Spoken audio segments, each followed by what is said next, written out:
All right, welcome back, everybody. We're live. We're live day trading the NQ, the futures market, New York Open. Let's get a screen up. I'll say hello to everyone in the chat. All right, we're about to open. I see Sean Evans is here. He was first. Welcome, Sean. Good to see you. ZZ Trades, Thomas, Noticing Enjoyer, TD Cisco, Sam as well. Talal, good to see you. Heng Wong, everyone is here. Awesome stuff. All right. We got Sheng as well in the chat. Cherry's back.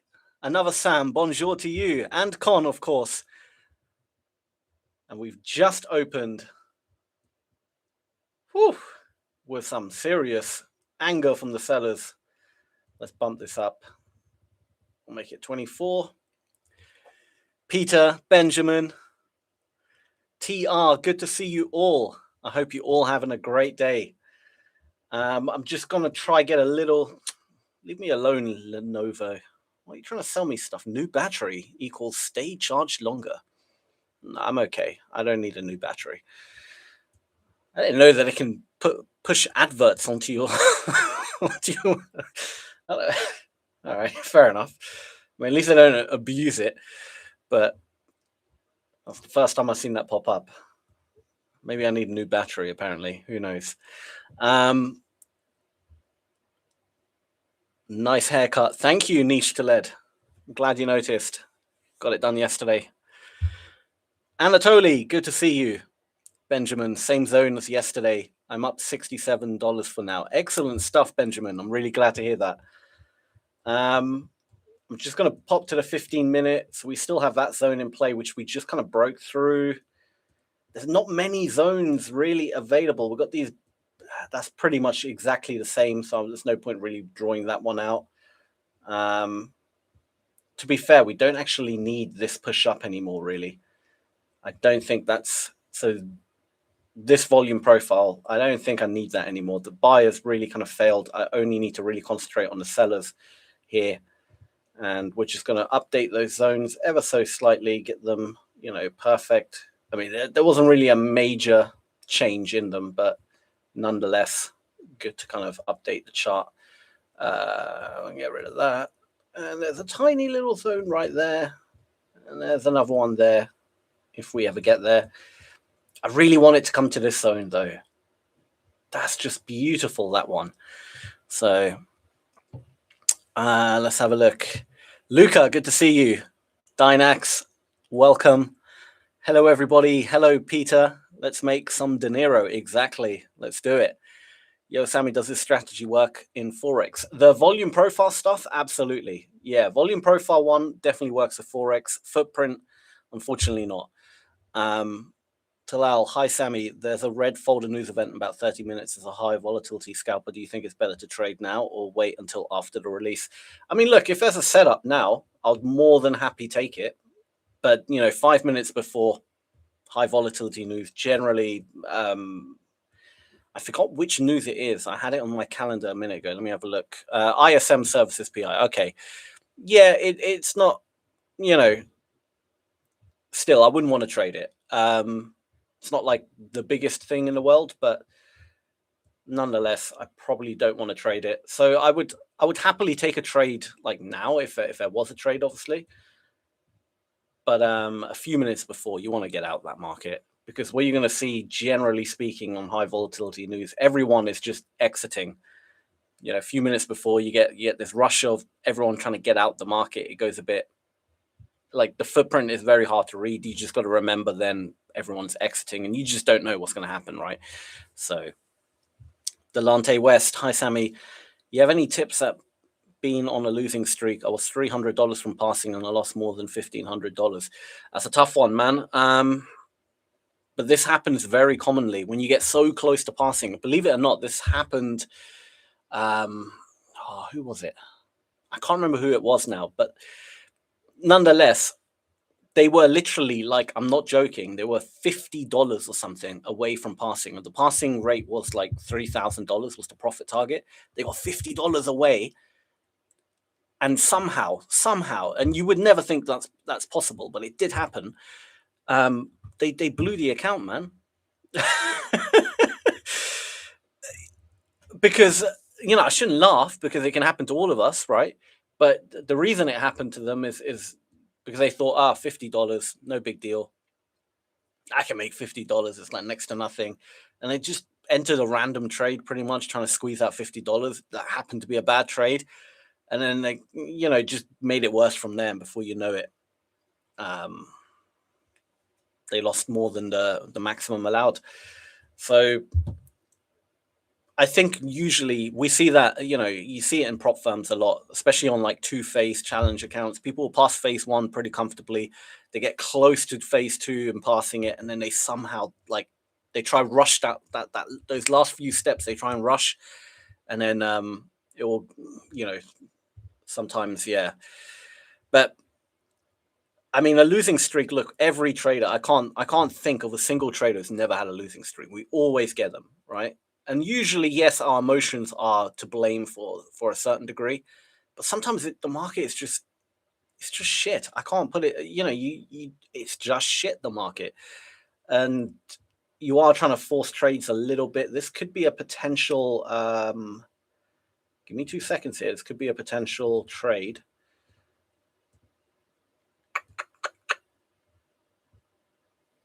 I want to see if sell pressure comes in here. A little bit of sell pressure. Dropped to 95, but the buyers are still reloading.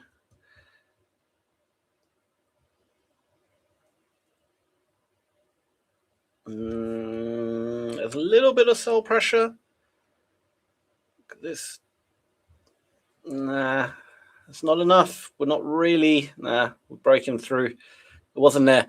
Sorry. Anyway, back to what I was saying. Yeah, it's not happening. Back to what I was saying. I forgot what I was saying, to be honest. But yeah, it's usually our emotions that mess it up. Best thing you can do in that stage, man, is just keep grinding on. Like you'll get a losing streak. Man, if I told you a story of one of my worst losing streaks, you'd be shocked. I'll tell it in a minute. Let me just catch up with the chat real quick. $118, quick scalp for pullback momentum. Nice, good stuff. This is actually looking not too bad right now. I like what I see here. I might jump in for a quick sell. Yeah, I'm going to jump in really quick for a quick sell. I really, up here is what I liked. So we're a bit low down. I'm going to see if we can hold that wick. I have no idea what I'm actually seeing here. I'm not seeing here on Project X. Let me zoom in. Am I at 1 minute chart? I am. Yeah, cool. I think we might get a little push down here if the sellers can just remain trapping those buyers at the top of the candles. That's looking quite okay. I kind of got in a bit late. I should have really got in a bit further up, but it's fine. Come on. I want to see what happens here. See if we can get back down to these lows. Make it an even 1,000. There's a bit of... come on, sellers. These buyers are trying to defend. It's these buyers here. They're defending. They came in very strong. There was a scalp there, but it failed right here. And then realistically speaking, look, your stop will have to be above here, really. That's a big stop because I had a really bad entry price by the time I saw it. I mean, it's not terrible. It's still almost a 1 to 2, but your real entry really should have been more like where that wick is. That would have been really the better entry. I got quite low down. Let me just get rid of these drawings. I'll get to the chat in a second. Trade of 8. Is Trade of 8 down again? They were down only recently, weren't they? Now what's going on, man? All these platforms are starting to fail. Happened to me once. $200 away from passing and lost all confidence in the account. It happens. It really does, man. It's amazing how psychology can. It's probably still the biggest thing on trading. I'm a firm believer of that. I'm getting familiarized with this NQ, but I'm trading only in micro. a play safe and building confidence. Yeah, micros are definitely the way forward. All right, let's just see what's happening here. Should I get out? Should I stay in? Are the buyers actually any good? There is still that kind of, I haven't actually seen what happened at the bottom here, which is, oh, okay. That doesn't look good. That 40 probably should. Oh, that does not look good. All right, those buyers are obviously serious now. Yeah, I don't think this is a good trade. That's a lot of freaking volume, and they were very effective. They're going to keep coming in and trying to push this market up. I don't think this is. I mean, maybe we might just range and dip down a bit, and I can get out, but I don't think we're going back down to that 400. If it fails here, then I'll just get out. That is, yeah, I didn't see that.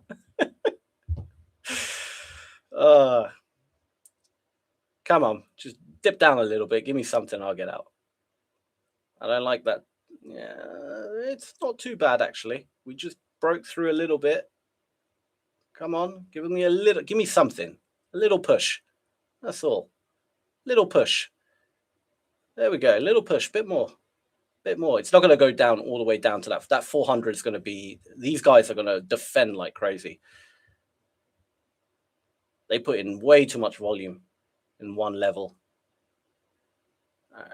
Let's see if the sellers have anything more to give. Nah, they're getting out. All right, I'll get out. Anyway, back to the chat real quick. Hey, Sam, thank you for talking about the hammer candle yesterday with the specific way it shows the trapped contracts and then moving the other way. Please call them out when you see them.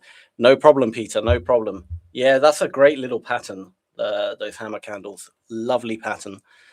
Sam, what happened to the 25K futures account? Oh, yes, I do apologize. So the other day, I went live on Ola Prime TV and I completely forgot to mention about the 25K giveaway.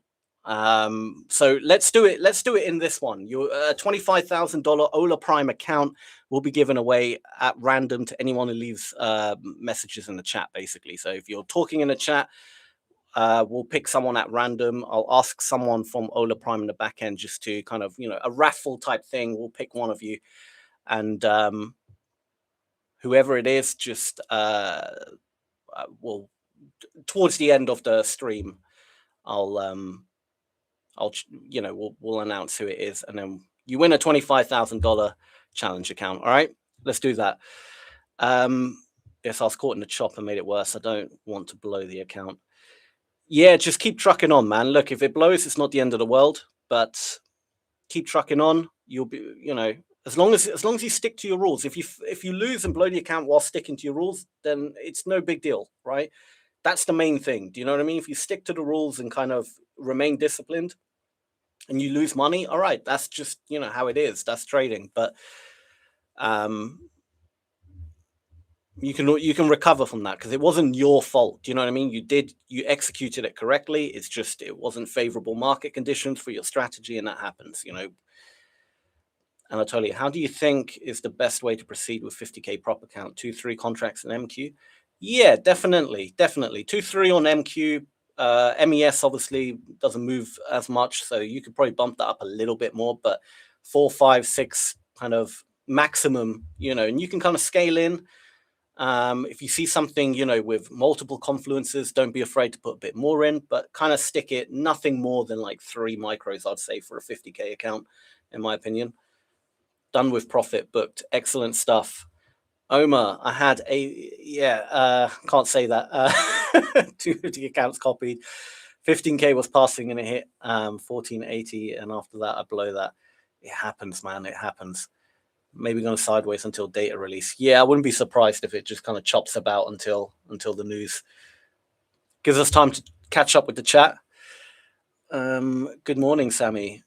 Yep, my live account is with them along with my props. So pissed. Trade of 8 being a bit silly, aren't they? Yeah, I want it.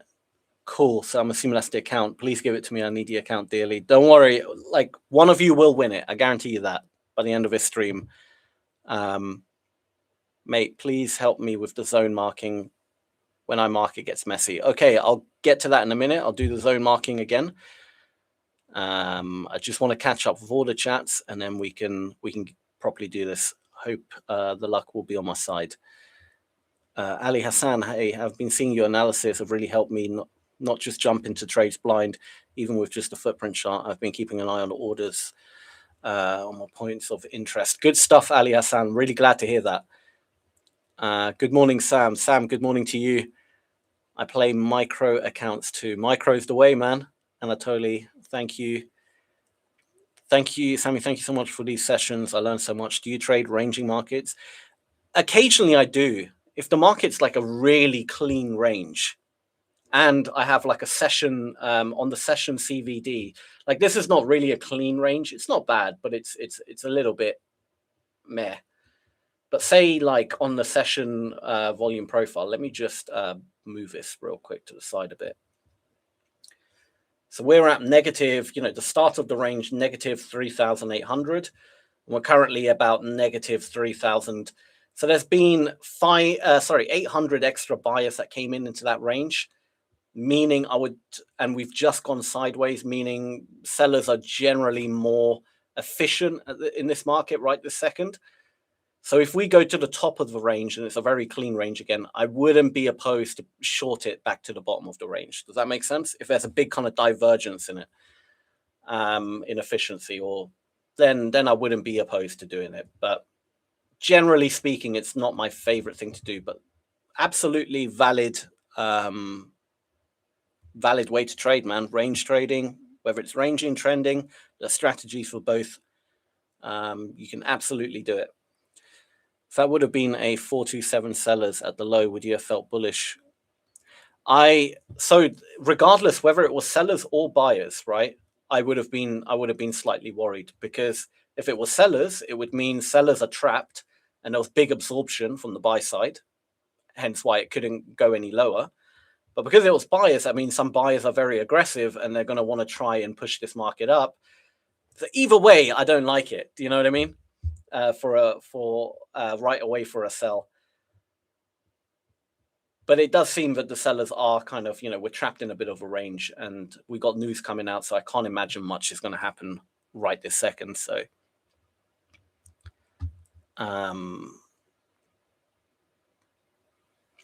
what do you think about gold footprint? Ali Hassan, gold. Oh no, we got more messages here. Sorry, I'm missing everyone.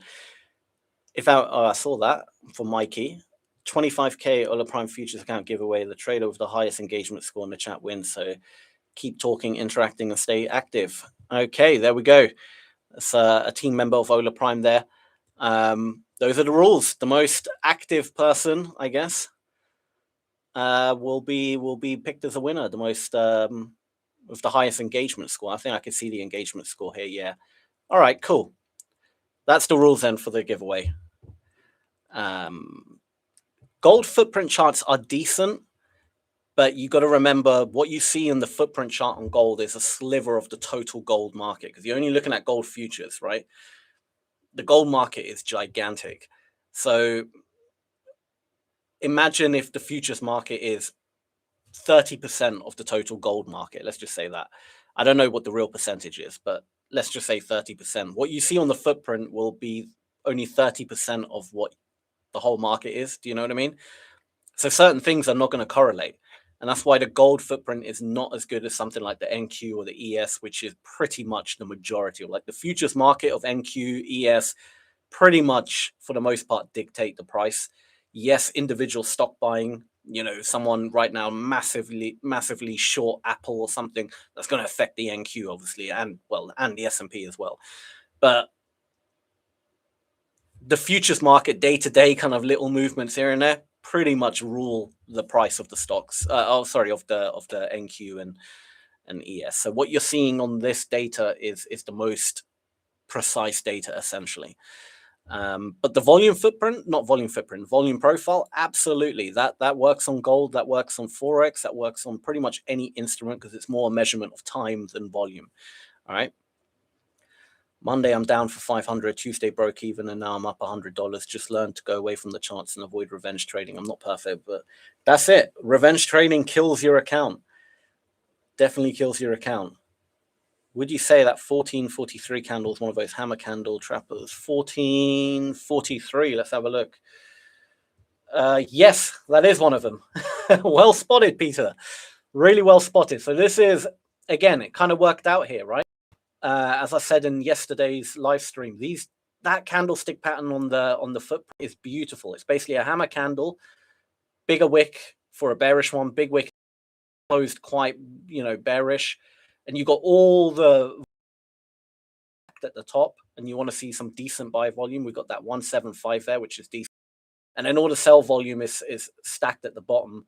And generally speaking, when you see that, at least for a scalper, the chances are it's not gonna take out the top of that candle right away. It will obviously, once the move is done, it can break the highs, obviously, but generally speaking, you get some kind of movement in that direction. It's got such a high probability rate.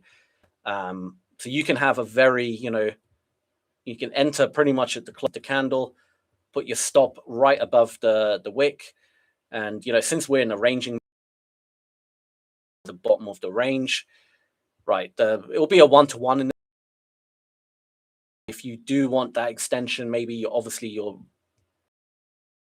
we are still in that range and news coming out, but you have to then, figure out where the take profit is going to be. You're going to use logic and stuff, but beautiful, beautiful candlestick pattern, essentially. I call it more of a footprint pattern because it's not just a candlestick. You also want to see it aligned with the footprint. Really high probability, but very well spotted there, Peter. Very well spotted. Trap buyers, yep, that's the one. Anatoly, that is the one. What does it mean when a footprint flips? Footprint flips. I'm not actually sure. I've never heard that term. Is that niche to lead? I've never heard footprint flips as a term. That's a new one to me. Is spam allowed? Unfortunately not. No spam. Morning, BL. Sheesh. Hoping I can win that. Benjamin, you never know, man. You never know. Very choppy market indeed. TraderBait says techies are working on it. All right. Hopefully they sort it out. Yeah, until data release. Who the most talks, but should be a rule to actually don't be a bum and hit the flum. Yeah, of course. Like if you're just going to spam, obviously we'll discontinue. Well, not discontinue, but we'll, like genuine actual engagement, You're going to be so busy with comments and questions. I know. I might have to skip a few just general comments and just glance at more like the questions because it is going to get quite busy. Do you expect a push-up retest and you go for a buy? Honestly, because of the news coming out, I would rather kind of wait it out, see what happens after the news in 8 minutes, and then make a decision. But in this range, like I said earlier, in the range, we started it at negative 3,800.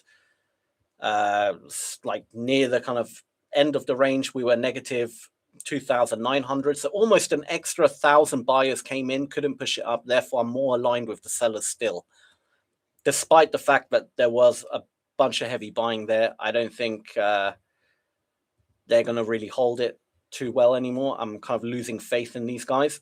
And I think I'm more aligned with the sellers. So back to that range question, someone said, would you trade a range? And I said, if we have that kind of divergence, which we do, and it comes to the top of the range, I wouldn't be opposed to shorting it. Do you know what I mean? To the bottom of the range. So you could have had definitely a trade there. Could have used that candlestick pattern right there as well, that little hammer candle as well as a signal to go into the bottom of the range. So there is ways you can play it, absolutely, as a scalper. Absolutely. I'm not sure if I should look for anything right now. Just chill for now. Wait for the news. Don't do anything. Do nothing.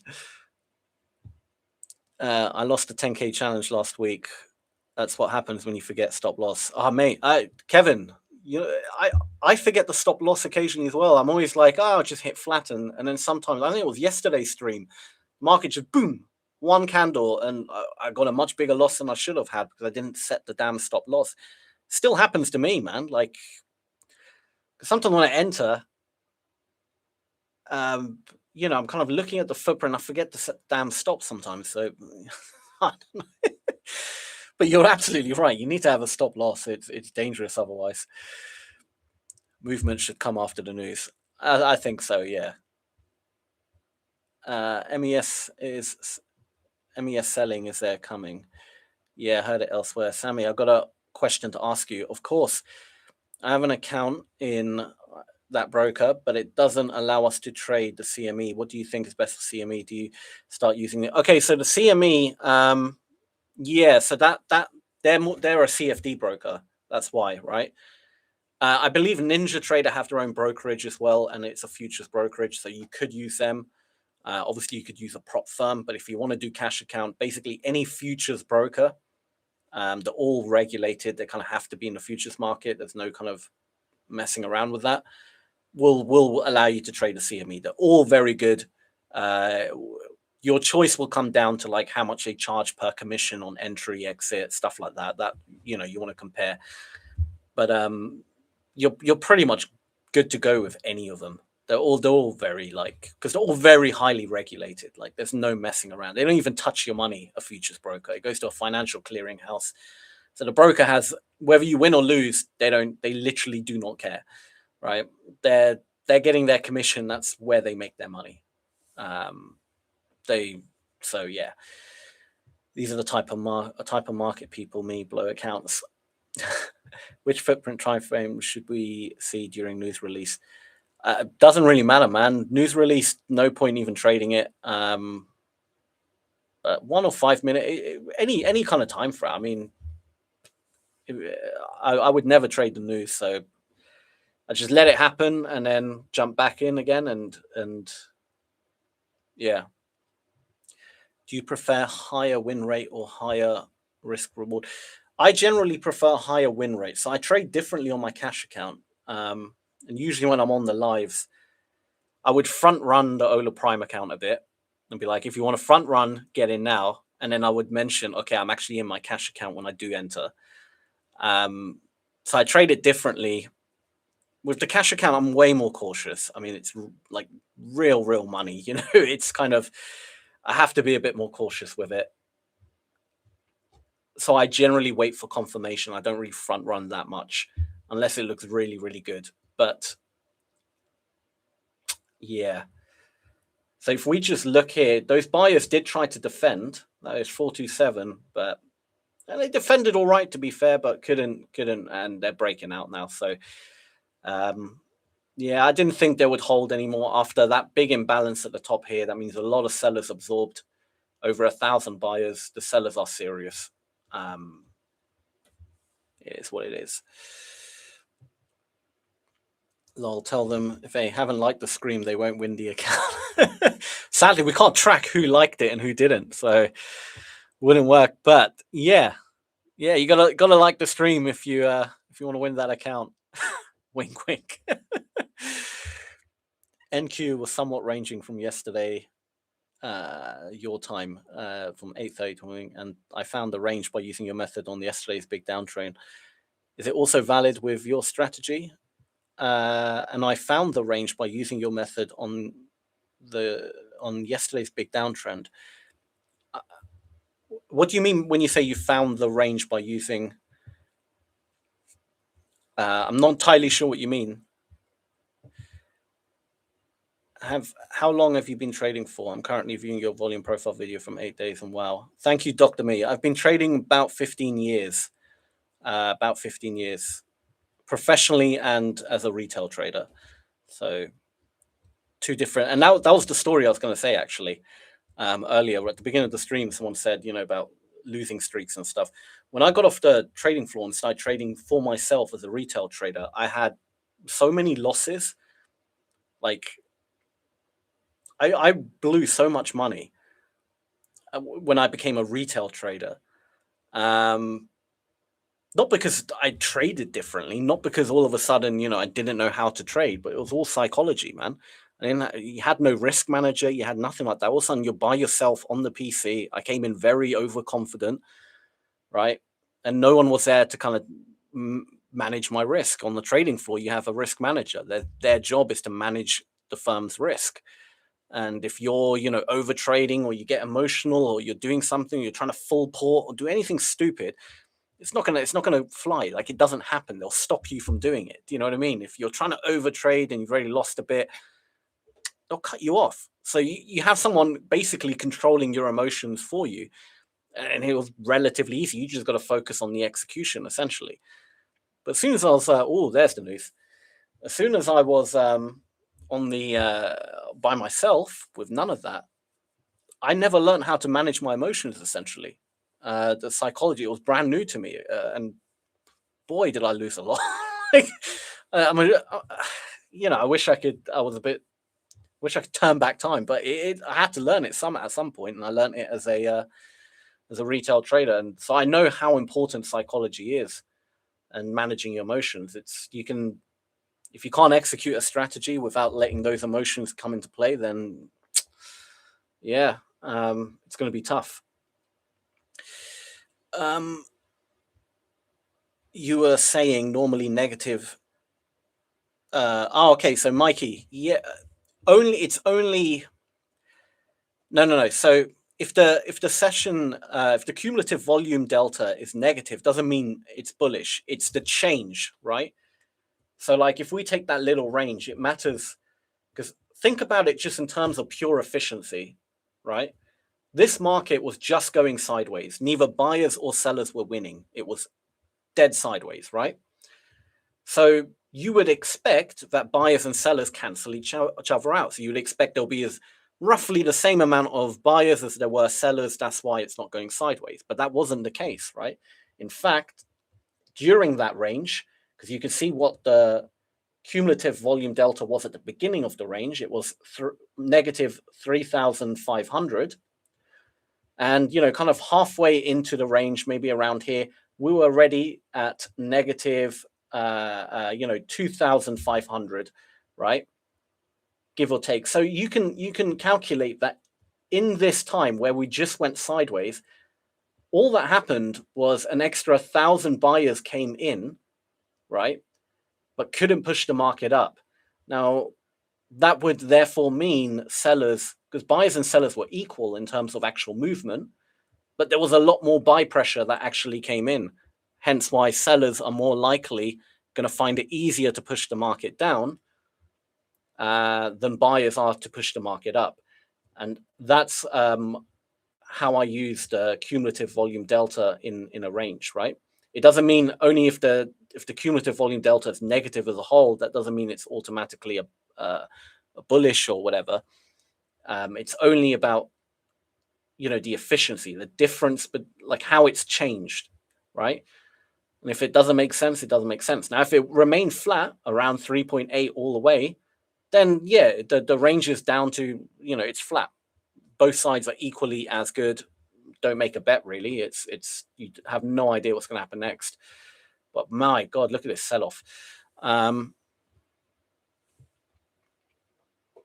Sammy, can you explain what is ATR and how to use it? So ATR is just an average true range. So essentially, it just measures the kind of, depending on what setting you have it. I think you could set it. I hardly used ATR, but you can set it on a daily. You can set it on like hours, whatever. But it will just give you the kind of rough average range of that time period, right? So if you set it for the last, I don't know, last 10 minutes or whatever, it will essentially measure what the last, on average, what the movement was in the last 10 minutes up and down, and give you that kind of average range, right? So you can expect if the ATR is, it just gives you an average, basically. In terms of using it, the only time I would really use it would be more for kind of risk management. But I what I like to do is just kind of measure the candles themselves and be like, right, each candle on average is probably about, anywhere between 35 to 50 points. So I know what kind of lot size to enter, essentially, because that's pretty much it, really. would really love to have a guide video to set up future broker for CME. And I tried Ninja. Yeah, unfortunately, I wouldn't be able to do that due to my contract with Ola Prime. I can't show other brokers, other, prop funds, something like that. So that's something I wouldn't be able to do. But essentially, if you want to join a futures broker, just join like you would with any other broker.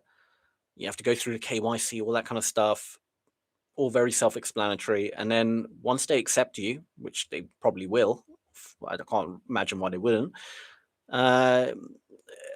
They handle the whole data side for you. You don't have to go to the CME and ask for data. They do all that for you. Once you have the account, you obviously got to deposit money into the financial clearinghouse, and you got to pay for the data. Obviously, the data isn't free in the futures market, and yeah, once it's all, it takes a bit of time. Don't get me wrong; it takes like 2 weeks or something from signing up to actually getting a tradable account. But just follow the process. It's not that difficult. I'm sure there'll be videos on YouTube or other people who have shown that process, right? Could you ever do a course, as in teaching us order profile from A to Z? I know it would take a long time, but after having watched all the gurus on YouTube, I think you are honest and real past skills. Thank you, Dr. Me. I don't have any plans of making a course, if I'm honest. I mean, I don't see why I couldn't. I would have to think about actually, I could do it. If there was enough demand, then I would do it. But truth be told, I think like I wouldn't think it's worth the money. Does that make sense? Like if I made a course now, I'd probably, I don't know how many units I'll sell, but whatever it is. And then obviously you got to have like, some kind of, you got to deal with customers and, or like it's a separate business, right? I just don't think it would really be profitable in that respect for the time put into, like, if I could, if there was like 20,000 people who would buy a course of me, yeah, okay, I'd probably do it, right? Because I can imagine that would make a lot of money, right? So yeah, why not have that extra income stream? But I just don't think it would really be worth it at this moment in time. But I mean, who knows? Who knows? But if I ever do I don't have plans to do it. But if I do ever release a course or do something like that, I will, of course, here on YouTube. It will be the first place where I'd announce it. What do you do when, like now, we don't have a leg to draw the volume footprint or on anymore below these last lows we're passing? So that's a good question, right? So what I would do, I would find the next. So let me go to the candlesticks. It just makes it a little bit easier to see then. So let's look at the volume profile. I'm going to go to the 15-minute just to kind of get a bit of a. Okay, so here's something really quick. So we created a little gap on the movement down, right? This kind of whole move down we had. You can probably see it better in the 5-minute. We created a gap. I want to double check if that gap is legit in terms of the volume that came in. I want to see some big sellers near or within that gap, right? Come on, footprint, load. There it is.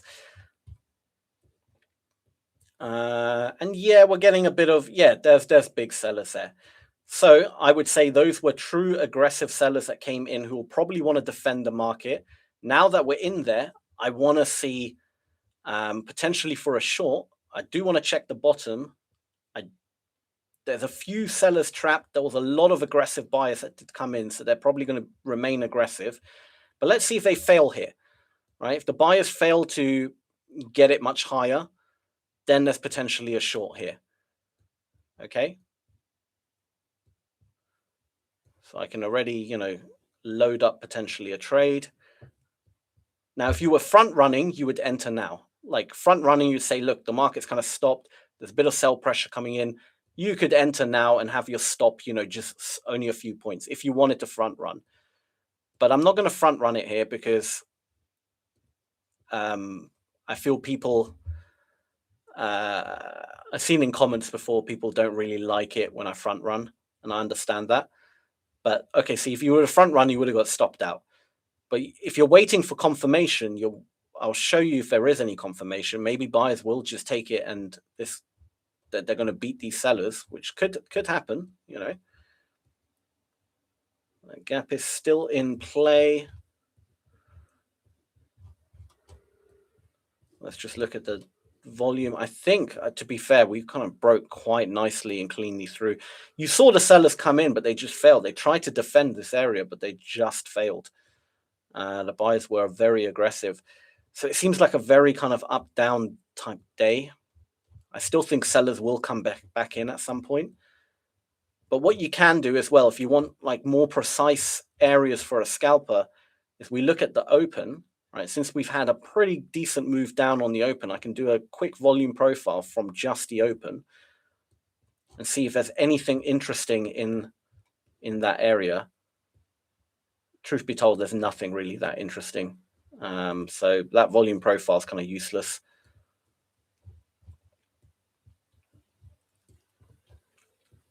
But yeah, it's sad that it didn't quite work out there, because that would have been a nice example, but sadly it didn't work out. But your question was, what do you do when, like now, when we don't have a leg to draw on the volume footprint anymore below these last lows? We're passing under, right? So I would just essentially find like the next possible place. Like, yeah, I see what you're saying. There's no real leg anymore. Then you just have to go back in time until. So I'm going to go to like the hour chart so I can kind of maybe see a bit more. All right, so there was a sell leg here. I mean, sorry, a bullish move up. I'll take that leg as the next one, right? So I'm going to draw that. Let me just get rid of extend right, because I don't want the whole data. I just want that move up. And I'll find any gaps now that we've created. So there's a clear one there. Great. There's a couple below it as well. So I'm just going to clone that area. Come on.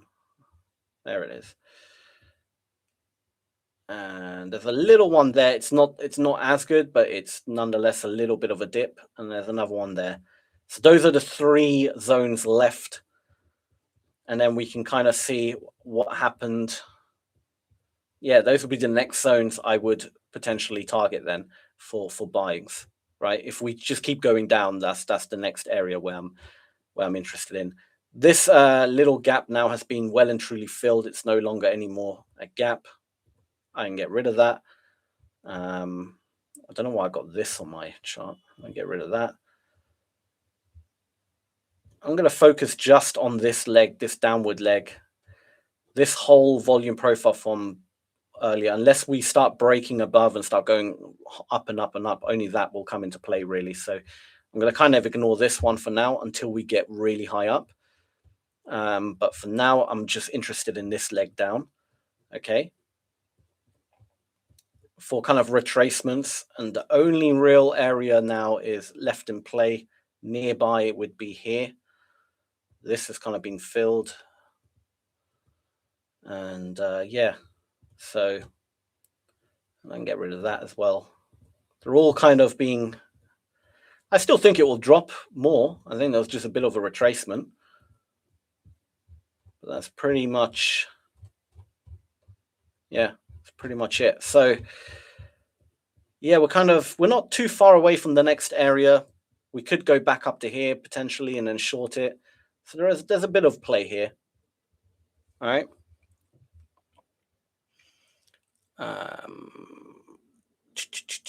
Let's see what the comments are saying. Can you explain a bit how you set volume profile and which time slots? I pretty much just did it there. So could you please explain the zone plotting? Again, just did it, but I will go over it again a little bit later. Hey, Sammy, do you trade or mainly just teach? No, I trade, man. I trade. I do these live sessions mainly more because obviously I work for Ola Prime. We're a prop firm. Part of my job is help expand Ola Prime to a larger audience, and we thought it might be a good idea for me to get on YouTube and give out free educational content essentially, and that might help, you know, bring people into Ola Prime. So it is essentially a marketing tactic, if truth be told. But hopefully I'm bringing some value as well. But that is essentially the aim of the game here. If we're going to be brutally honest, that's essentially it. So I started to think that TradingView based platforms are the best. They are web based and have everything you need. They are very good. They are very good. Understood. Thank you. No problem. I love that you're unfazed by the crazy price action. Good stuff, man. Thank you, Risky Biscuits. +1 for the course I'm in. Well, I would have 2 sales then for the course, so not bad, not bad. Makes sense. I was just asking because it would be massively appreciated. No problem, man. No problem. Making courses is a waste of time. You do all the work, release it, and then somebody will make a copy of it and sell it for you for cheaper. Yeah, I guess something like that could happen as well, but you teach us about a course. That's pretty much what I'm planning to do. Truth be told, look, if I release a course, pretty much everything I'm going to release on YouTube here for free will cover, like, I know there's still many videos I still have to make, but everything I'll cover in those videos, I can't really think of anything special I can lock behind a course. That's pretty much it. What I'll teach here on YouTube, at least from what I know. Okay, I'm sure there's other stuff out there, but I'm pretty much give away my knowledge here for free. So whether the course would even be worth buying, I don't know. I guess it will just be a bit more slick, probably broken down into kind of like, it would just be a little bit more, it would just be a bit more slick, I guess. And maybe you have more access to me and personal time from me or something like that. But essentially most of the, actual education will be all free here on YouTube. So personally, I'll say save your money, man. If I'm going to be honest. Is the volume profile on TradingView calculate only with price movements or also with... No. I mean, it does factor in volume. Don't get me wrong. Of course, volume, it does get factored in. But like take for example, the thing is, time is so important because all right, let me just do... If I do a volume profile real quick, just from this little push down, right? From like here to here, okay? Really easy. If we look at where the lowest volume node is within that whole move down, you can see it's right there, yeah? Now, the only reason that's the lowest volume node is just because that was the least amount of time, essentially, the market spent. And it would have been the least amount of time because there was a big order that pushed it really quickly down. So it's actually generally quite high volume. And you can kind of see, the big orders that came in, and there's another 300 just below it, but it's kind of almost on that level. But even if this was, a bit bigger, let's say there was, like this one doesn't really, see, it's a low volume node, but not only did time not spend much time in this area, a lot of the volume is actually above. It's not actually in the node. So the orders were executed a bit higher, right? The orders that made it jump were actually executed further up, right? And there was a ton of them. You could see where the sellers really came in. They came in stages. They kind of piled it on, all these little blocks of orders. And there's another one there. And then this is the point of control, not necessarily because, again, it was the highest volume, but more just because time spent a bit of time here. But you can see where the sellers entered as well. So that point of control would be interesting too. So they're defending. The sellers are still defending. And that's the problem with the 1 minute volume profile. You're going to get this kind of overlap because you're looking at a really small area, right? These are like, how many points is this? Yeah, like 10 points. You're going to get kind of, overlap through it. But in the bigger areas, like 15 minutes, like this zone, for example, that's 80 points. It's a much bigger area. If it really breaks that area, then okay, it broke it. It broke through. But if it rejects, it can reject right at the top. It can reject near the bottom of it. It can reject in the middle. but it has more kind of breathing room to kind of, to allow the buyers to come in and, push the price up. On the really tight areas, sometimes they get respected really well, of course, but I wouldn't put as much emphasis in it just because it's a lot more, a bit of chop and volatility can blow through it. So while this kind of area held, technically, we got another area here while it held, but the real kind of mass sellers that came in were actually kind of spread across quite evenly throughout that area.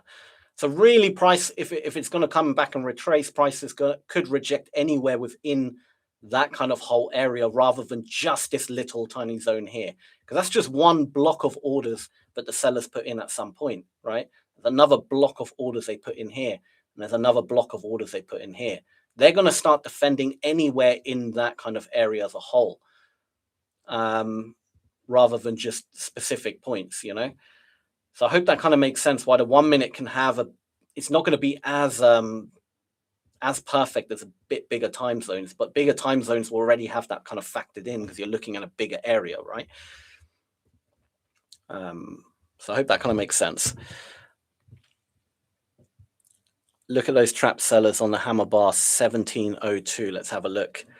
1702.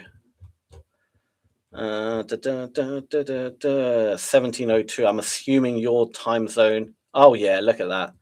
Now look at that. That's a beautiful. It's not completely perfect, but it's again very similar kind of structure, right? Massive wick at the bottom. Yes, it didn't really close bullish, but for the most part, it's kind of like it's a hammer. You got all the sellers trapped at the bottom of it. I wish there was a bit more buy pressure at the top to make it perfect, and I do wish that there was a bit more of a bullish candle to be a really nice version of it. But essentially, a lot of it is kind of in play there. Do you know what I mean? The story is very similar of what actually happened. So again, very similar. That candlestick pattern is really, really nice, especially if the volume confirms it, right? And we haven't really had any others since then, sadly. Do we have any at the top here? We don't really have it. Yeah, we only had that one. Let me just get rid of this volume profile. We only really had that one here. That one was beautiful. I think Peter and Anatoly picked this one up in the chat. I missed it, but you guys eagle-eyed and you spotted it. That's a beautiful. I mean, take a screenshot of that right there if you want to know how it should look. The only thing I would say is it would look even better if the volume was a bit higher on the sell side near the bottom, but nonetheless, it looks nice. Like that is a good example of it, right? Because you have a hammer candle, kind of a hammer candle next to it on the bull side, but the volume distribution isn't correct. You actually just got a bunch of buyers at the bottom and a bunch of buyers at the top. So if you're looking at just the candlesticks, they kind of look similar. One's bullish, one's bearish. But then as soon as you load the footprint up, you can actually see the volume distribution, and you would know, ignore this one. This is not what I want, but this is what I want. That is a nice one, right? So yeah, take a screenshot of that. That's a really, really good example of it. Okay. And the bullish version is just obviously flipped. Everything just flip it. The exact opposite.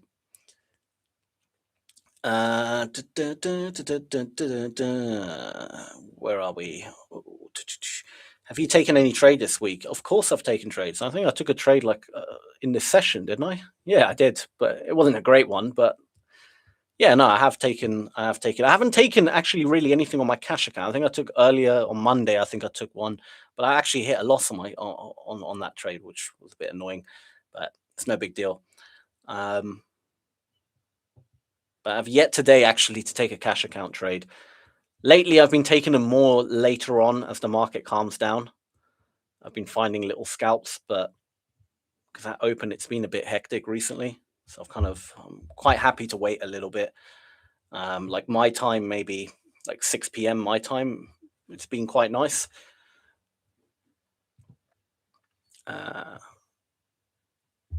You are doing good, Sammy. Thank you. Thank you, Ride the Wave. Any giveaways? Yes, Long Run Lab, the giveaway is a $25,000 challenge account, Ola Prime challenge account. Basically, whoever has the most engagement score in the chat will win it at the end of this live stream, obviously. Thanks, Ola Prime, for hiring this man. You're doing great, brother. Thank you. Your low volume nodes love gold, back tested, and my God. Yeah, I'm not a gold trader. I've never really traded gold, but I did a gold session recently, and I was shocked. I was like, damn, actually, gold is really good for the low volume nodes. I was like, maybe I wouldn't be opposed to do a bit of intraday trading on gold with just using the low volume nodes, basically. But I'm glad they're very useful to you, curly fries. Waiting for a good reversal up, please. I hope sweep previous month low, then look buy setup. Good stuff. What is the best time frame to draw the volume profiles? High HFT to low. Also, could I use this on Forex? You could use it on Forex. And in terms of time frames, it depends on what kind of trader you are. If you're a swing trader, look for larger time frames. If you're more of a scalper, let's say 15-minute time frames are good for like, but you're looking just for like, where's the overall leg, right? Like, where did it kind of start? Obviously, we got this big, like the real downward kind of trend, the longer term trend started here, right? So I've got this area that's never been touched still at the top. If we ever do, kind of go back up into that area, absolutely am I shorting it. But right now, for day to day, it's kind of, let's be honest, it's probably not going to get there, right? The next kind of leg we had is this move down. Obviously, yesterday I did this move up as well, but I feel that move has been taken out pretty much. It's no really longer in play. And now we got this move down that we're currently in. So again, I'm drawing the zones. And there's a little zone that I'm assuming was created. Maybe I didn't spot it earlier, but there's another one right there, which I'm going to keep on the chart. And I'm going to draw them all out right now for everyone. There's another one there. And obviously we've got one at the top here. And those are the zones that I'll be looking for. So, and I'll be, again, same playbook, right? I'm looking for either it comes back into one of these zones and rejects and continues down, or I'm either looking for it to, break through a zone, come back on the other side and continue up. Now, the problem is when they are stacked quite close together like this, you really can only scalp, because if it breaks through this one, comes back and retests, I kind of want to potentially be getting out here, because there's a good chance it could reject off this zone and then maybe go back down, or reject and consolidate a bit and then maybe break through. Do you see what I mean? It can bounce off like ping pong between two zones very close together. If that happens, you're just going to have to tight stops and really just have a take profit that's quite close by. What can you do, right? But if we break through that zone and we do that, then yeah, I've got a bit more of a bigger, potential trade here. I could probably have a take profit like that, and then a stop loss, even if I get in right at the top of the zone. All right, that looks all right. 2.7, not bad. So yeah, I hope that kind of makes sense. Sammy Autumn, how are you, my friend? Check the 4-hour time frame. Very clean, low volume node at clean. Are you guys talking about gold or NQ, Benjamin? Oh, I need to catch up with the chat again. This is great though. The chat is awesome, man. This is really awesome. Sammy, look at gold, please. Gold loves no volume nodes. All right, let's take a quick look at gold. A few people want gold. Let's see how the gold low volume nodes are looking. Dun, dun, dun, dun, dun. So I still have it from the other day drawn out. Let's have a look. Oh yeah, we got very close to that one. We're kind of bouncing up and down between them. We broke out that one, bounced off that, bounced back up to here, broke out. We never retested the top side of this zone, which is a little annoying, but then we kind of rejected off that one. It's kind of been, crawling up. And what is this zone here? Is this a longer term one? Why have I got this drawn out? Okay, yeah, it's a bit of a longer term, but it's, again, it's not the best one. And then we got more at the top, and this is for that move down. But yeah, like just using your eyes, you can tell these two are like really nice zones, right? So I'm not surprised that this zone really was the one that kind of stopped the bullet of this move down. But yeah, no, it's looking good. That's pretty much been filled, in my opinion, almost. So that zone is almost, you can pretty much get rid of it. And then this one at the top here is actually quite nice. I'll be very interested when we get to this area here. I think there could be a good little movement because it just looks nice again, that zone.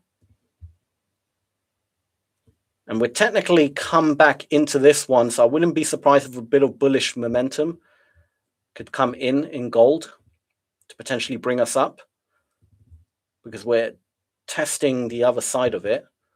Let's just have a quick look. Now, again, the footprint is not that good for gold, but we can still have a look. All right, I mean, look, this is actually not terrible. I want you to look at the volume. Big bearish candle. We had 573. That's quite big for gold, right? Now, if they fail to get it any lower, and we see decent buyers kind of and a lot of absorption, or a decent amount of absorption, there could be, look at that, another sec. They're really trying to push it down. Let's see if they get absorbed here. 165, 168, 170. So there's definitely a little bit of an iceberg sitting here. See if buy pressure comes in. All right, there's a bit of buy pressure coming in, trying to defend it, and they got taken out very quickly. Didn't happen, but you know, buy pressure came in, but you didn't see any kind of movement from the buyers, right? Like they came in here, but we didn't see the candle kind of go up or any kind of any movement to the buyers. So now, unfortunately, the sellers were just very, very violent. Because when you're reading the footprint, you really want to see it. Like you can see this best on ES. Truth be told, ES is the best one to read. And again, gold, you're not seeing the full scope of the market, which is slightly annoying. But if I drop it to auto, just so we can have some decent cluster sizes here. Oh, look at this. This is so beautiful. You can almost read the ES's footprint with that just, and trade it just from the footprint because it's so clean, right? What you're looking for is keep looking at the delta numbers. We had 163 come in, drop back down to 180. Are we pushing down? Look at the sell numbers coming in. Is the candle actually pushing down? Not really, right? We saw the candle just wasn't pushing down much. Okay, now it's pushing down a little bit. We saw buyers come in again. It went from 200 back to 77. We're back to another. Oh, look at that, 300. Still not pushing down. There's something here. The sellers are struggling here. And the buyers, when they come in, the candle is going up. The buyers are a little bit more efficient right this second. You see what I mean? Now, I'm not saying just trade the footprint, okay? Obviously, you want to, be at some kind of zone or key level, key areas, whatever, right? But it's about reading the real-time kind of movement, because naturally sellers can keep coming in and they will eventually break that iceberg or whatever. That is very possible, right? Or buyers give up or whatever. But it's about looking at the efficiency of the market at key areas, and then you can kind of spot what's going on, right? And the ES has the easiest one to read in terms of, because the numbers are just such a good range of numbers. Now notice how the sellers are a bit better. Buyers are still coming in 40, and they are still pushing it up a bit. But then when the sellers come in, they're still a little bit less, not as efficient as the buyers right now, but they're just putting in a lot more volume. So although they're less efficient, the volume they're putting in is a lot more than a buyer, so that's still going to go down. But it's going to go down choppily, like quite choppy. Look at these numbers they're pulling in. It's ridiculous. Crazy numbers, right? But essentially, yeah, you're trying to read that efficiency in real time. Let's have a look real quick. Dun, dun, dun, dun, dun. Sellers are drowning in the heat. Price is due to go down now, right? This should be easy bread. These buyers have run out of energy. Let's have a look on the NQ. NQ and ES are generally quite similar, but let me go back to the NQ and see what you're looking at, Sandy. Yeah. So we, like I mentioned earlier, right, where do the sellers come in? They could have defended anywhere in that area, and don't get me wrong, they obviously started their defense earlier on. They tried to, but it took all the way up to this kind of block of orders, this little cluster of orders, the original kind of big sellers that came in to defend it, to really get it down. So yeah, interesting. But the problem is, like, I wouldn't jump in now for a sell, right? I wouldn't do it because I feel like you almost missed the move, or you're towards the end of the move potentially, because it's very, very common for the market just to kind of double bottom and then it will do another little movement up. Now, that doesn't mean it will break these highs. It could just go up to here and then eventually go down or whatever. But your entries as a scalper has to be near the kind of original move, unfortunately, to get that right risk reward. Otherwise, because technically speaking, if you want to be sure, your stop will have to be above that high. Now, of course, you could target, 2 times, whatever. Will it probably reach down here? Yeah, probably. But then you're more of an intraday trader. Do you know what I mean? You're not anymore a scalper. And if you're happy with that, absolutely fine.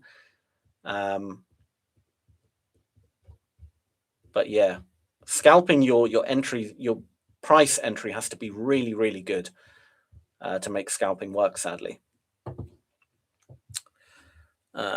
Price is due to go. Oh yeah, I saw that 6 p.m. That will be here in my country. It's already 11:25 p.m. Low volume, low NQ is very good. Yeah, NQ it does well as well.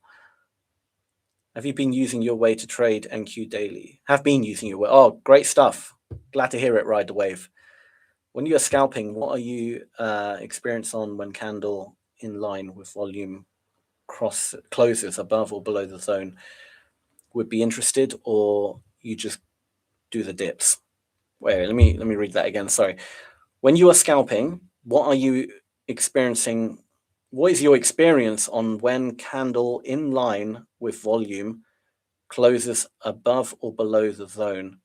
Would you be interested? Okay, so if the volume is kind of in line with the size of the candle, yeah, I mean, if it breaks a zone quite, like, and when I say a break, I mean like a true break, right? If it just kind of, dips in a little bit out and then you can see buyers coming in or whatever, I wouldn't really call that a break. But if it, closes, and especially if it kind of dips slightly back into it and then rejects, that's kind of usually the good sign that, yeah, it's truly gone. Like, this zone has been, broken. But you can kind of tell just from, I mean, there's no kind of like black and white rule with it. It's more about just, it's hard to explain, but it's more, you just kind of, I don't know, like I said, if it just dips a little bit, it's not really a true break, but it has to be, there has to be some kind of, yeah, this is actually a break in the terms of the way it's moving down, the way, the volume that's posted, and all distance as well. Of course, if it breaks like far, yeah, all right, that's truly broken. And then if it comes back, you're absolutely good to short it. All right. Like the stream, everyone, keep supporting. Thank you, Long Run Lab. Whatever you're doing is great. You don't need to do anything else. Maybe some more vids on YouTube. Absolutely, they're coming. Don't worry, Mikey. Sammy, black or red? I'm at the casino. I need your help. Go for red. Put it all on red. Let's see what happens. Gold, I not yet tested. So far, comfortable trading your way in NQ. Good stuff, man. Good stuff. Thank you, Sammy. You're welcome. There is one now What's the downside to trading gold over Nasdaq? The downside is more just the footprint. The Nasdaq footprint is a lot. It gives you a bigger scope. Like the data, the actual orders that come through on the Nasdaq and the ES is a big chunk of the overall market, the Nasdaq's market, right? Obviously, it's all individual stocks, but the futures market is for day-to-day kind of everyday little movements, pretty much rules the movement of the Nasdaq and ES, etc. So unless there's something big happening, that's different, right? If Apple right now announced that they're firing Tim Cook or whatever and putting in, I don't know, some other CEO, like loads of people are going to individually be shorting Apple, right? Or maybe buying Apple. Who knows if it's a good CEO? But either way, that's going to cause some kind of effect on Apple's individual share price, which will affect the NQ, obviously, in the ES. But as long as it's, nothing individual crazy happening, the day-to-day kind of overall price movement is mostly dictated by the futures market. So what you're seeing here has the biggest effect on the actual movement of the price, right? Whereas gold is such a big market, what you're seeing on the futures gold is a much smaller sliver of the overall gold price. So it's just better to trade the footprint on NQ and ES and things like that. All right. But if you're like an intraday or swing trader and you're using those zones, especially like a bit older ones, a bit more longer term ones, yeah, you don't even really need the footprint, to be honest. Why everyone recommend indices markets and FX for beginners? Pretty much what I just explained there. I mean, FX, if you're going to be a Forex trader or currencies, you're better off being a swing trader. That's just reality. Majority of people who make money on FX, they're swing traders. Scalpers find it very, very difficult because it's very hard to scalp a market where you can't see the data or the volume. It's hard to scalp even when you can see the volume. So add add another level of difficulty to it. So, all right, let's catch up with some of these comments. We got a lot of comments. Oh wow, where are we? This is a lot of comments. I might have to miss some of your comments, unfortunately, everyone, because I don't think I'll be able to. My problem is overthinking, overcomplicating. I've started my second year of training. I'm still having this issue. Completely normal, Dr. Me.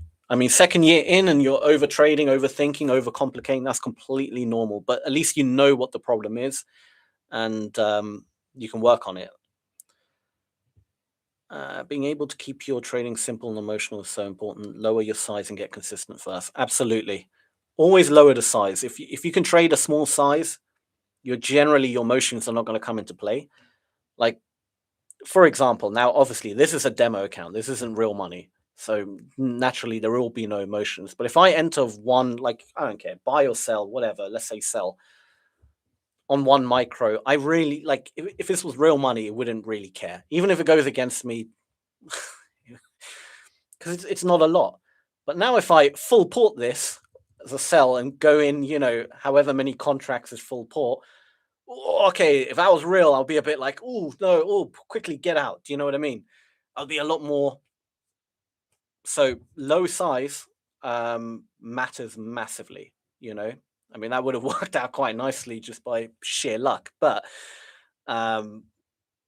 you get low size, you're generally very calm. And your emotion, you can learn to control those emotions a lot easier. If you go in too heavy, it's tough, man. It's very tough. Sammy, that's going down to bottom node at 4,900. Trust me. With gold, most likely. I hope it does because I think I'll start trading gold if it goes, because we've got some really, really good zones on gold right now. So I think I've got alerts set as well on those zones. So I think I'm gonna definitely go in for an intraday trade of some kind. Hammer foot strike again. Oh, 326 candle. 326. Let's have a look. 326. Yep. Where is it? Oh, yeah. We've got a few there, actually. So we had one here. Exactly. Again, Peter, you spotted it. Well done. Buyers pretty much all at the top. I know there's 14 buyers at the bottom, but it's very low volume. But majority of buyers at the top, sellers at the bottom. Perfect hammer. Look at that. Beautiful movement down. Got another little one here again, printed. Again at, 330, sorry. Another kind of, not as great. This one's a bit meh, but still kind of similar, printed. And then another one here, but there's not really any buyers. It's very little volume. So yeah, really good. Well, you're getting very good at spotting these, Peter. Excellent stuff. And we just printed another one right here. Another little hammer, the same, you again, the trade, you would have your stop just above that. And again, where you target really depends. I mean, it looks like we're in a range, to be fair, just from here to here to here. Looks like we're starting to enter a bit of a range. So if you want to target the bottom of the range, or if you want to go for the big, full on extension, up to you. Be fluid with the market, whatever. But yeah, really good stuff.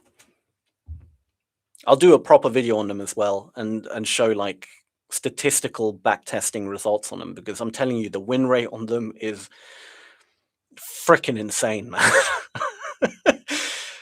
it is freaking insane. They're so good.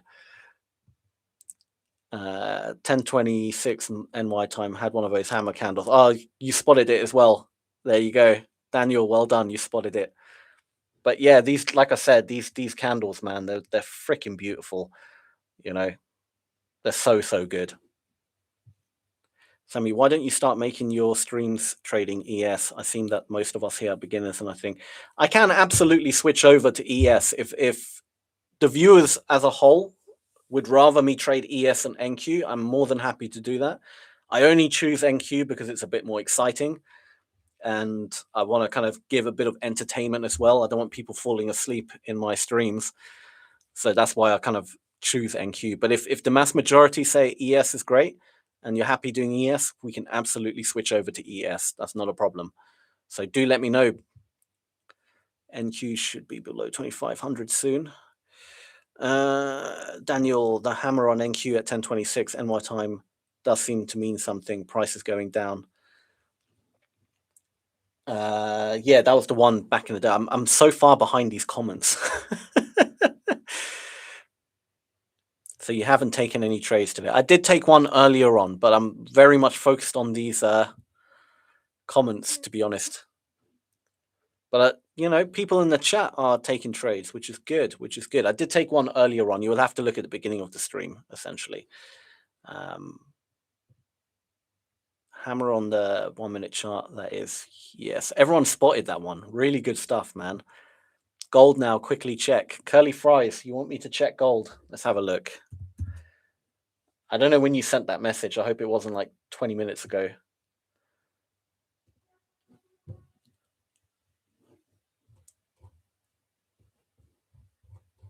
Oh, okay, it's pushing down. Yeah. And we're going to retest. It looks like it wants to, because we broke that zone. It looks like it might come back to retest it here and then potentially make its way down. But I will set an alert down here. I'll set an alert, I guess, like at this zone. I'll get alerted and we'll see what happens when we get there. Let's jump back to the NQ. Do you ever look at the 5 minute footprint? Absolutely. Occasionally I do. It's good to sometimes switch 1 minute, 5 minute. Just sometimes you see the overall structure a bit better. For your analysis on TradingView, do you subscribe to CME via TradingView? Yes, 100%. You have to. Yeah, subscribe to the CME via TradingView. You have to.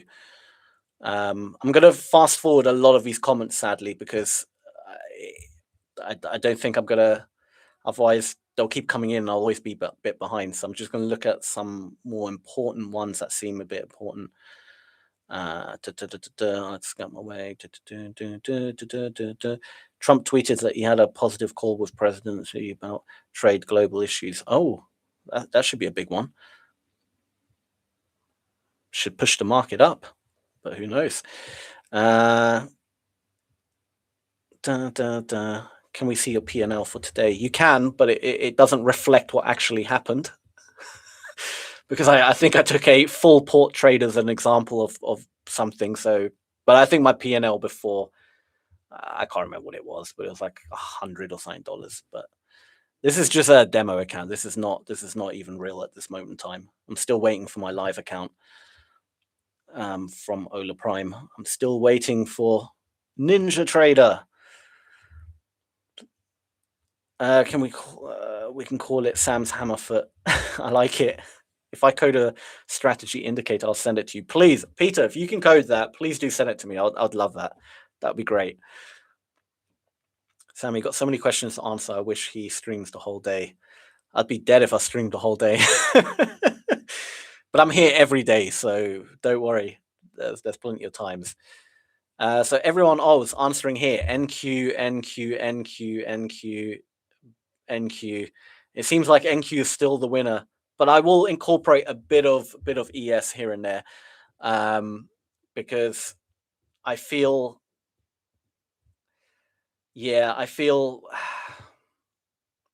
I think Anna, was it Anatoly? Let me look on the chat above. Anatoly, I think it was Anatoly. I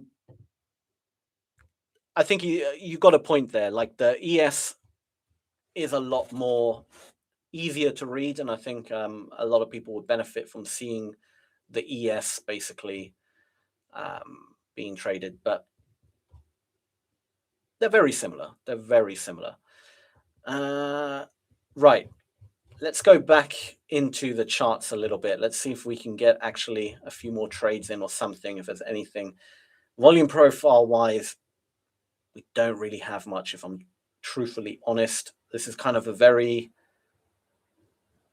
our two zones are a bit further up. But in terms of the footprint, someone asked about 5-minute candle. I think it was Mikey. Was it Mikey? It probably was Mikey. Let's have a look. Mikey, where are you? The 5-minute. Right. So this is, let me get rid of these black lines because they're a little bit annoying. Let's do that. What you can do, so Mikey, you asked about the changing the footprint. Sometimes when you go to the 5-minute, you see a little bit more,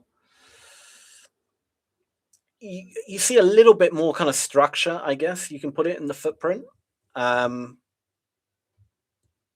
Than the 1 minute. You can kind of overlook things, especially if the market is a little bit more, not so much when it's trending, but more when it's kind of similar to what it is right now, although technically we are trending. But I mean, like in the last 50 minutes or whatever, we've kind of been a bit choppy up and down, right?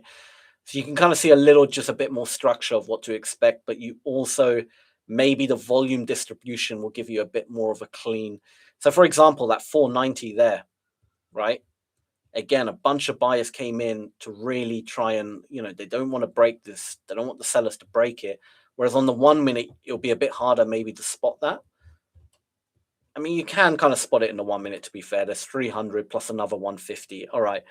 But because it's next to two candles, sometimes, it's a bit more difficult sometimes to spot it right away, because it's two separate clusters on the same area, right?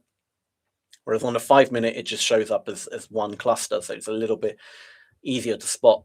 So sometimes, switching between the different time frames even,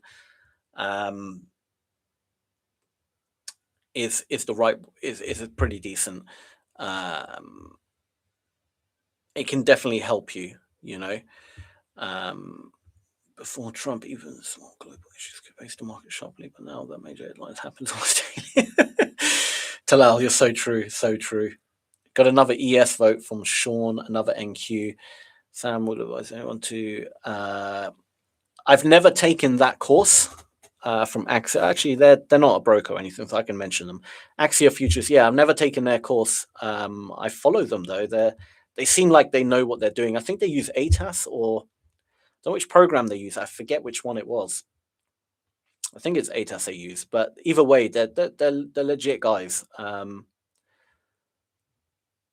I can't vouch whether their course is any good. I've never taken it myself or anything, but I'm assuming, yeah, you'll learn a lot from them. Right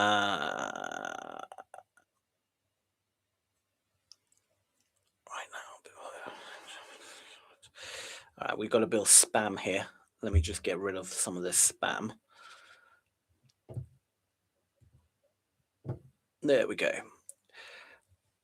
What kind of session? London open, NY open, lunch, close, give the cleanest footprint signals.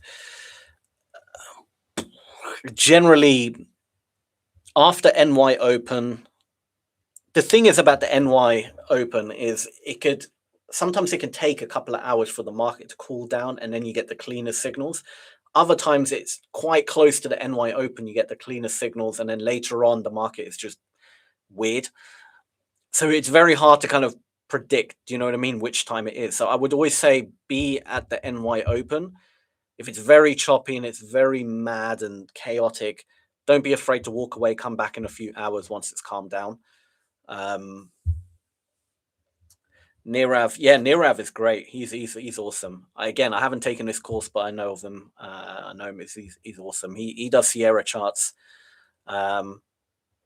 I think he pretty much does exclusively ES, I believe, E-minis.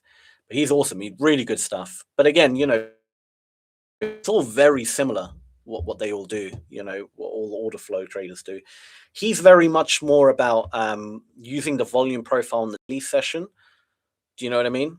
I believe, if I'm right, I might be wrong, but from my understanding, from what I remember, I think he's very much more about using session volume profile or market profile, pretty much the same thing, looking at the distribution of volume, so like where the high volume is, and if we go kind of near the high volume areas and how the point of control is moving, he would mark those areas out. And for example, you see how we got the point of control up here a couple of days ago. Just the blue ones we're looking, forget the red ones, those are my volume profiles. If we come back here, I think Nirav would be looking at, will sellers defend or are buyers going to break through? But then it's the exact same kind of concept, right? If the buyers manage to break through the the point of control and beat those sellers, there's a good chance you'll get that kind of movement, and that he will enter long at the kind of pullback, or he will look for that rejection and enter short, and sellers to so very, very similar. And he uses then the footprint. I don't know what time frame he trades, to be honest, maybe 5 minute or 1 minute, I have no idea. But whereas on my version, I would look more for the low volume nodes themselves. But again, however you do it, both very good, very, very good. Isn't his style more intraday? He's kind of, scalp / intraday. He's very much, he holds his trades a bit longer, definitely longer than I do. But he's very much, he'll take one trade a day type thing. But what he does very well is entering in, breaking his trade up into multiple entries, right? Scaling in, he does that very, very well. He's a master at scaling, right? I'm pretty sure he uses the 5 minute rather than the 1 minute.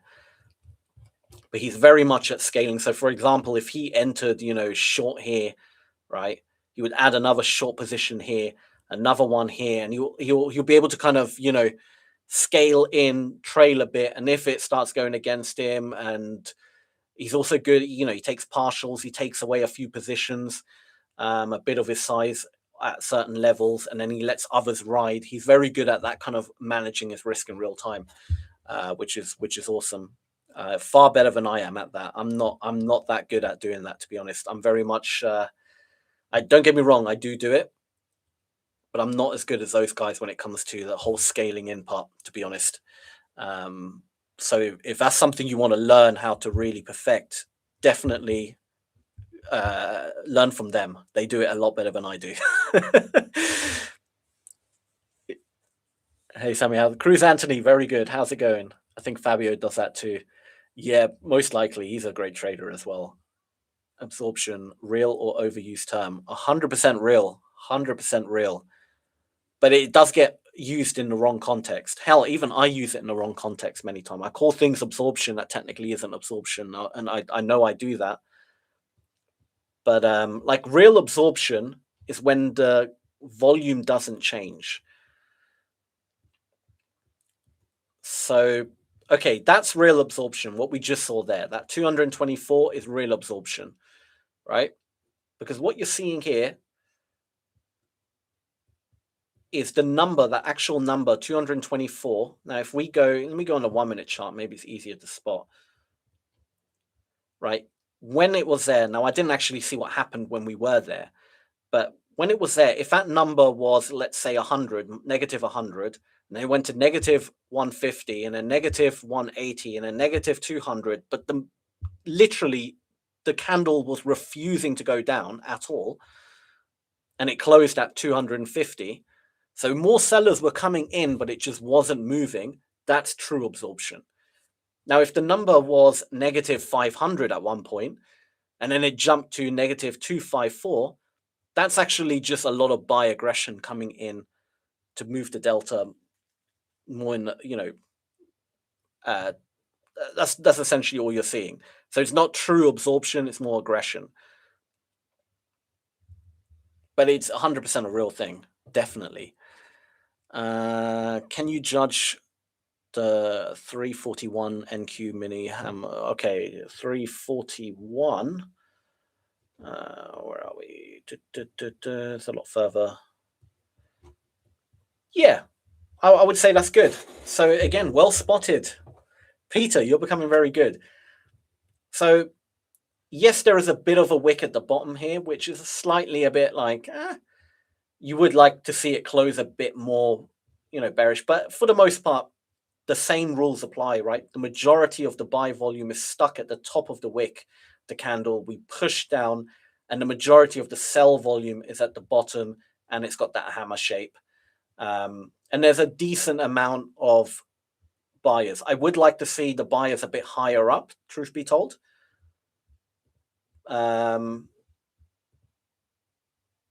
Yeah, I would like to see the buyers a bit higher up. But the one next to it is actually perfect. So the one next to it, this one here is actually perfect. This is perfection. Bunch of buyers at the top of the wick, closed really bearish, pretty much no wick at the bottom, all the sellers at the bottom.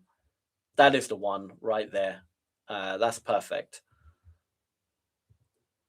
The one next to it, still, the similar rules, you can see how it's distributed, but it's just a little bit, wasn't as good.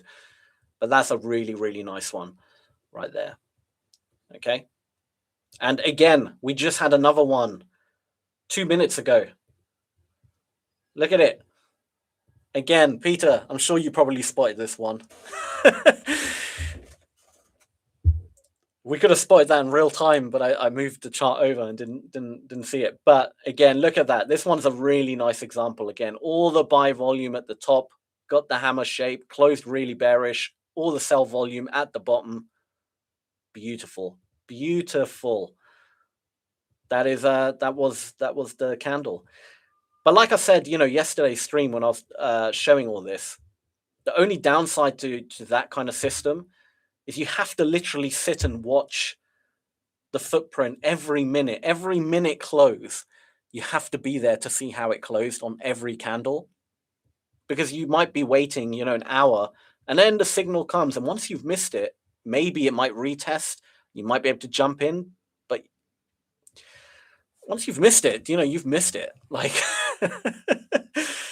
that's it. But that was absolutely an entry right there if you're just doing the candlestick pattern on the footprint, and then where you want to target. I mean, God knows. I mean, we're in no man's land right now. So, but nonetheless, let's be honest, not a bad scalp regardless, right?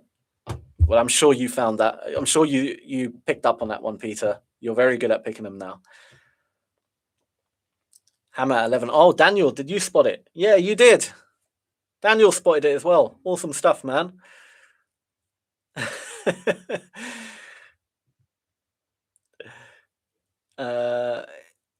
Anything in life, you need to get those reps and feel the emotions and pain. Absolutely. Cool, man. I'm trying to figure it out technically because, as you know, the code, the indicator you need to have the rules spot on. Yeah, I think you wouldn't be able to code it in TradingView. I tried to do it, but like I said yesterday, holy shit, look at this. 894, something's going on. What the hell? That's a lot of volume. But like I was saying, yeah, I don't think it would work on TradingView because I tried to code it, but apparently TradingView cannot read the actual footprint numbers. So without that,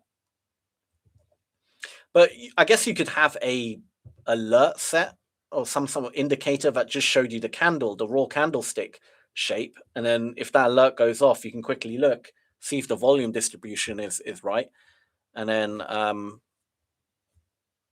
make your decision. I guess that's plausible. It'd have to be quick, but if you had to describe a beautiful footprint in one visual image, what would it be? Oh, that's a tough one, man. That's really tough. I mean, there's so many examples. It would just be like a clear-cut distribution of volume, I tell you what, in these lives, I'll point out anytime I see something really beautiful, I will make it clear that is what I see as beautiful. Now I'm just using ICG as extra confidence, cannot really use it alone. Key zone, good stuff, near previous month's low. Yeah, like sessions high and low. Let's see if it reverses up. Cool, I'm caught up with the comments. That was good. That was really, really good. But we do have to do the giveaway thing. Let me check what the back end are doing about this 25K account giveaway. Let me talk to them real quick. Let me get them. All right, let's just see if I can find participants. Let's see. Top fans. Do I click that? Got it. Oh, it's neck and neck between two people. Oh no, it's a little bit more. Okay. I will give it another few minutes. Okay, and then I'll announce the winner. Okay. I'll announce the winner in a few minutes. But it's two people are very close. I'm not going to say who it is because they're just going to potentially start typing loads. But there are two people who are neck and neck right now for the 25K account in terms of engagement and whatnot. So yeah. Daniel, what does the 892 delta tell you as far as price action? For me, I think this wouldn't be true aggression. I think this would be something triggered in the book, but it doesn't quite. I would have to look at the story. So let me go on the larger time frame. I might be able to figure it out. But something doesn't quite, for me, it doesn't at the moment make that much sense why there is. Because I think it would have been more resting orders. But since it's resting orders and it was a positive, like it was buy orders, that means the opposite of it, the resting orders would have been sell limits, right? So you got to ask, why were there a bunch of sell limits at that 800, wherever it is? So if I draw a line at that 800 and try and figure out why there's so many sell limits there, truth be told, I'm not entirely sure.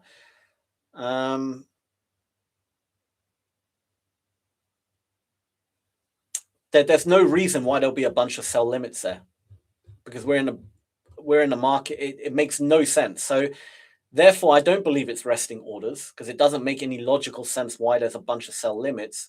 The only thing that does make logical sense to me is we've had this huge sell-off, right? We've had a decent push down again. not a huge sell-off, but we had a very good sell-off, and someone who has participated in that move down has taken profit, but hasn't taken profit in terms of actually a TP, but took profit by manually exiting as a market order, and therefore it would show up as buys. That's the only logical conclusion I can come up with right now in terms of structure. Why do they take profit there? Why do they decide to exit there? I mean, we are at those lows. I guess they manually exited. That would be my opinion on what happened there. Yeah, that would be my opinion. But it didn't really do much in terms of, like, I don't think it was true aggressive buyers coming in, all hitting buy. I think it was a seller exiting the market as literally clicking flatten or partially selling off their orders manually rather than letting it hit their take profit. Because if a seller, like, imagine someone sold here, right? And their take profit was here. If that gets triggered, their take profit is a buy limit. So it will be one of these orders here, right? And when that gets triggered on the footprint, it gets matched up with a seller. So you would actually see a bunch of sell orders on the footprint if it was a sell take profit. I know that's a bit confusing, but that's unfortunately how it works, right? So because the footprint only shows you who's clicking buy and sell, the aggressive participants, it doesn't show you the opposite side, right?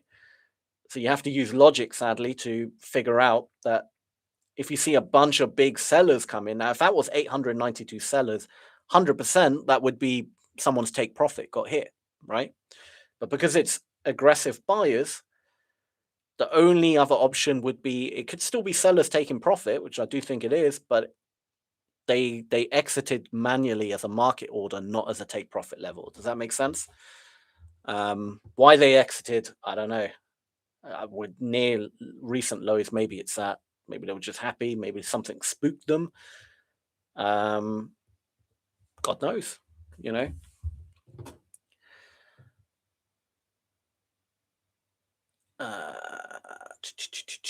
All right, people are spamming. I rarely take profit from TPs, only when I'm away from the office. I'm looking at this zone for potential reversal here. How would you use those huge volume prints we had at 1402? Like these ones? Yeah. Form a trade idea. So again, Peter, like I just mentioned about people taking profit, because it's such a big print, and we essentially, the low at the time was here, right? Before. So if anyone entered here as a sell, like if we just look at the candles, right? Where was the low? If people entered as a sell anywhere, here, generally speaking, there's going to be a lot of people taking profit here. So that take profit orders will actually be resting around there, right? Because it lines up and there was a ton of sellers that just happened, like this 576 just happened to get triggered exactly at that low. That is a take profit, right? It's a lot of sellers from above. They have their take profits here. Take profits obviously buy limits. It gets matched up with aggressive sellers.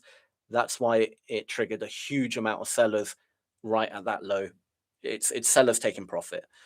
And I think that is the same. That's a seller taking profit, but taking profit manually. And yeah.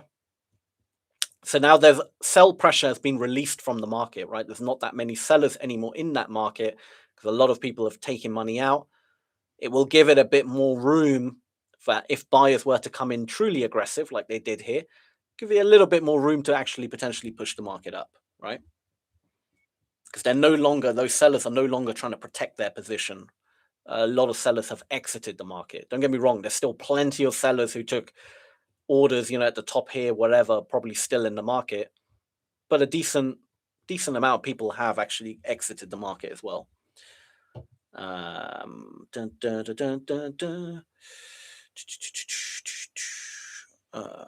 context should reward the commenter that adds the most amount of value to the chat rather than Daniel, yeah, I mean, I didn't set the rules on that. That was Ola Prime, but I will tell them, maybe we can do something like that. But then someone would need to like monitor the chat, I guess, and find what was. But we'll do more. We'll do more contests on these live streams. I'll ask him. Look, can we give away more accounts if people want them? We'll do them more often as well on my live streams, and we'll have different rules as well that favor people who probably can't comment as much for whatever reason. Okay. Volume analysis and structure is all you need to have an edge. Definitely. Yeah, it's good to read the volume as a story. Try figure out what makes sense. If you can, if something's really logical, then and that's why, like, you shouldn't chase volume because you see, oh, look, 570 sellers entered. Sell, sell, sell would be quite dangerous because really that 576 are actually just sellers exiting. Do you know what I mean? So it's got to be within context, obviously, But if you can figure out the context and the story, then it becomes a lot easier. I mean, code. Hi there. Did you do anything? It's going up. Near improves, low improves, low. We've got a lot of comments coming through. Dow Jones. Yeah, you need to mod stuff like that. Yeah, value is hard to measure. Thank you, Sam. It was a great episode again with great value. Good one to bookmark and watch again and again. You demand. You're welcome. But guys, I think I'm gonna announce the winner because I do unfortunately have something in about 5 minutes that I've got to attend. And I can see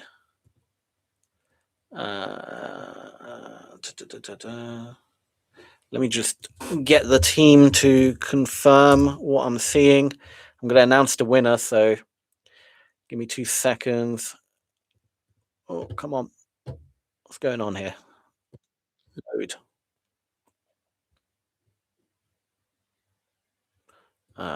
Give me a second. This damn computer, man. Why is it being so slow? Because everything's running at once. You got all these damn softwares running. All right, here we go. I can see it now. Okay, I see the winner. So between two people, very close, but the most engaged person on this live stream, therefore that was the rule, was Peter Ferreira. Close second was Ride the Wave. ZZ Trades, you were at number 3. Daniel, you're at number 4. Risky Business or Biscuits was 5. Benjamin, number 6. Long Run Lab, 7. Anatoly, 8. Talal, 9. And Mikey, you went number 10. But Peter, you did win. You were so close. You Ride the Wave and Peter, man. You guys were neck and neck. But, so Peter, what I want you to do,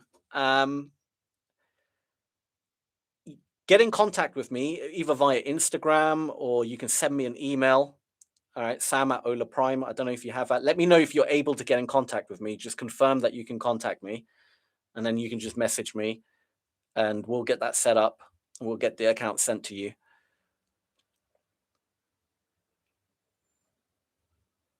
All right.